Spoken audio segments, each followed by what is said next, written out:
welcome to the stage, Wendy Westerwelle.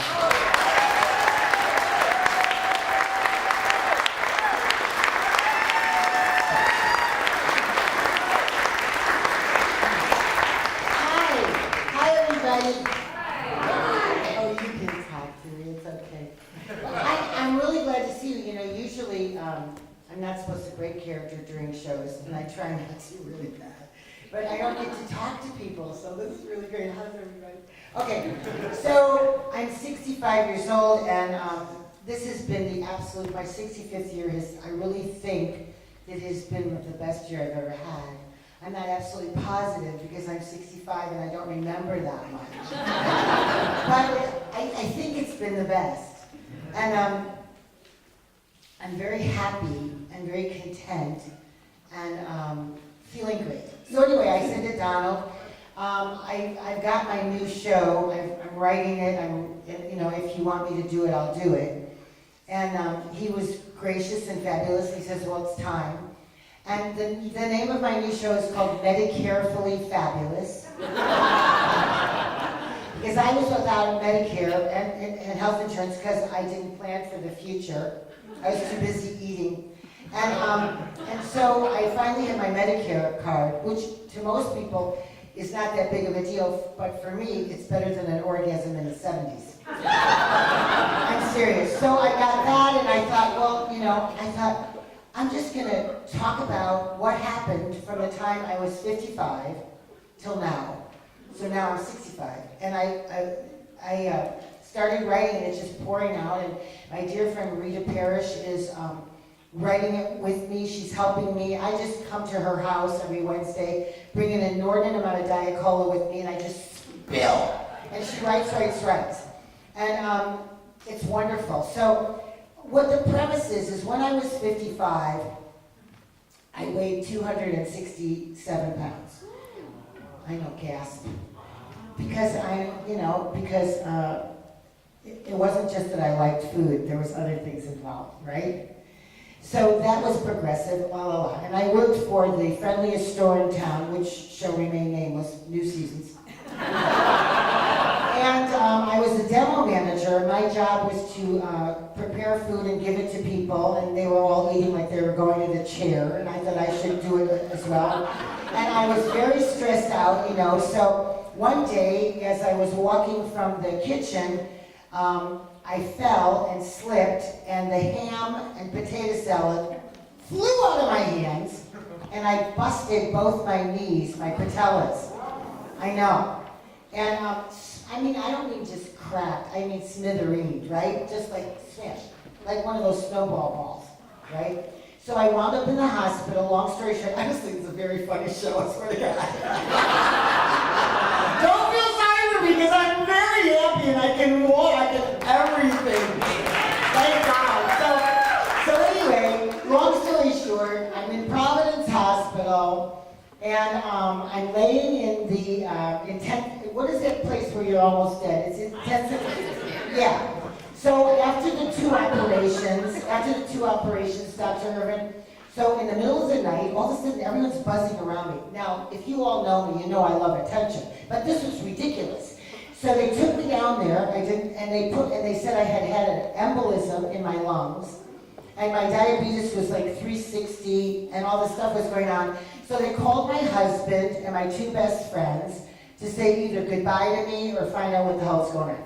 So after that came recovery, came a lot of trying to walk again, which took 6 months.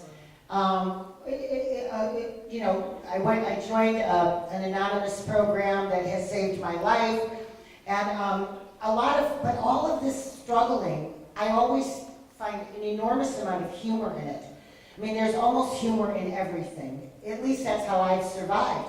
So I'm writing Medicare-fully Fabulous, and it's going to be for you guys in February, and it's almost written, and all of my characters are in it. Golda's in it, and Zumi, my nail lady's in it, and the Botox lady's in it, Sahela, who says to me, oh, sweetie, you know, you should use laser on your hair because of your face, because you have face artificial hair, sweetie. And I said, but Sahela, the hair on my face is white. The laser doesn't work. I looked into it just, oh, that's true, sweetie. It's okay. We'll give you a lot of laser other places and then plenty of Botox.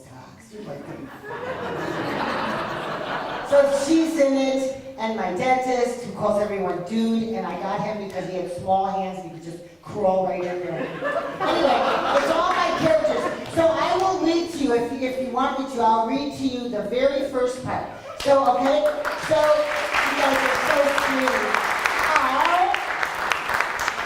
I can't tell you how much I appreciate you being so kind. I just really, really love you. Okay. And that's not malarkey, it's the truth. Okay, so here's the scene. It starts, the whole show starts.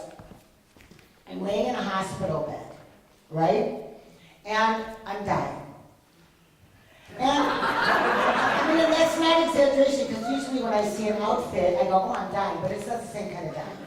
I was dying. Okay, so anyway, my husband's there, poor Mark, God bless him. How he has survived 35 years with me is amazing. Anyway, I'm laying there, and you hear a voiceover, right? And this is the doctor talking to my husband. And I'm going to do a few different voices. My voice, and a couple others, and I'll change it so you'll kind of get it, okay? So imagine I'm in a hospital bed dying at Providence, okay? So here's the voiceover. It's a good thing you got here when you did, Mr. Larson. She's not doing well. Wendy is in really bad shape. She may not make it. She's had an embolism in her lungs, and we were trying to get it passed. We've given her Coumadin. And both of her knees are shattered from the fall. Her blood sugar is over 360. Her blood pressure is sky high.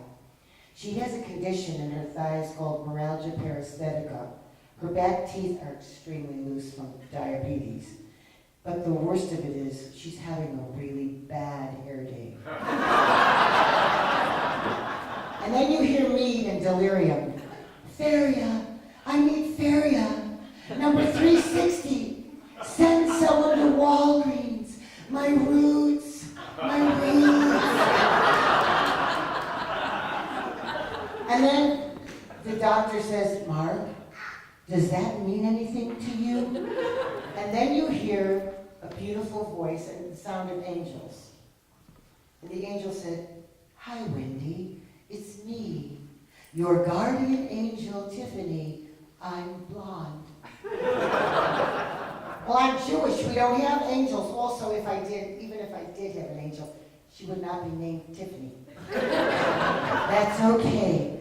Now, I want you to listen to me now. You have a choice to make, Wendy. You can come with me into the light. It's beautiful here. It's always twilight, you know.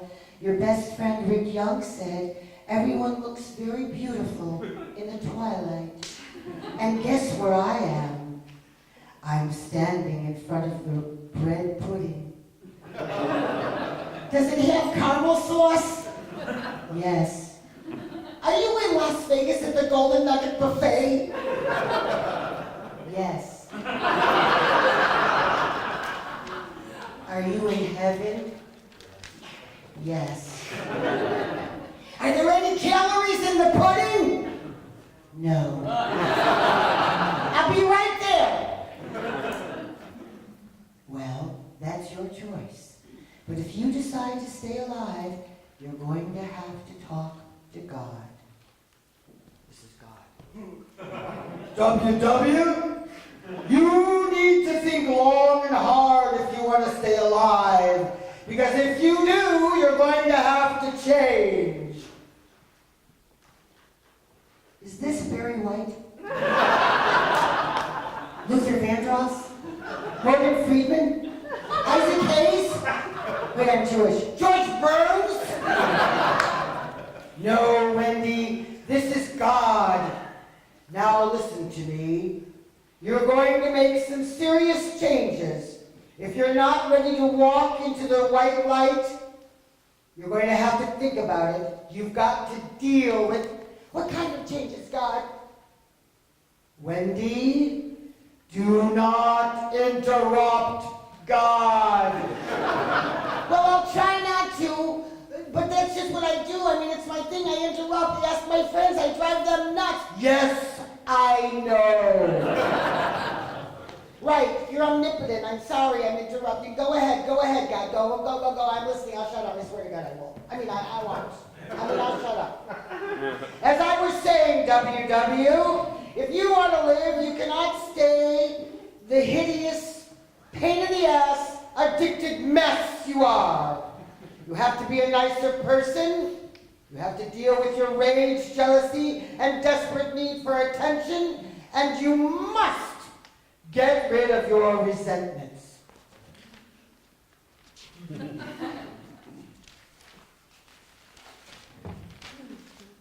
But God, you know my family. You're God.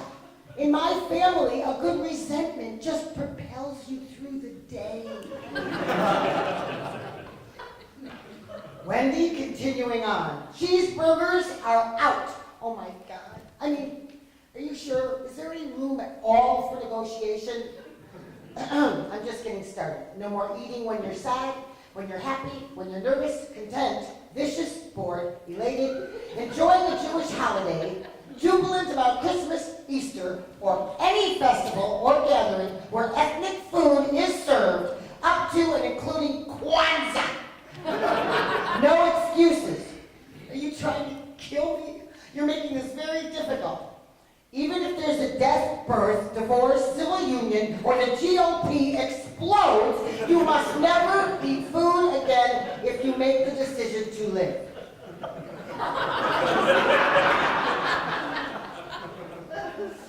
You have to stop gossiping and enjoying other people's unfulfilled potential.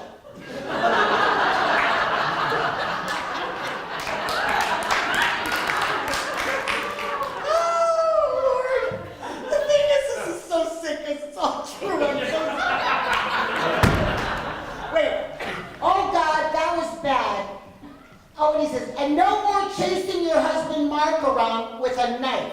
Okay, God, that was bad. But it was a bread knife. It wasn't even serrated. But I cannot give up barbecued ribs. I am a Jew for pork. I need to think about this. I just don't think I can do all this, but I could try. WW, I believe in you. So that's the end of the story.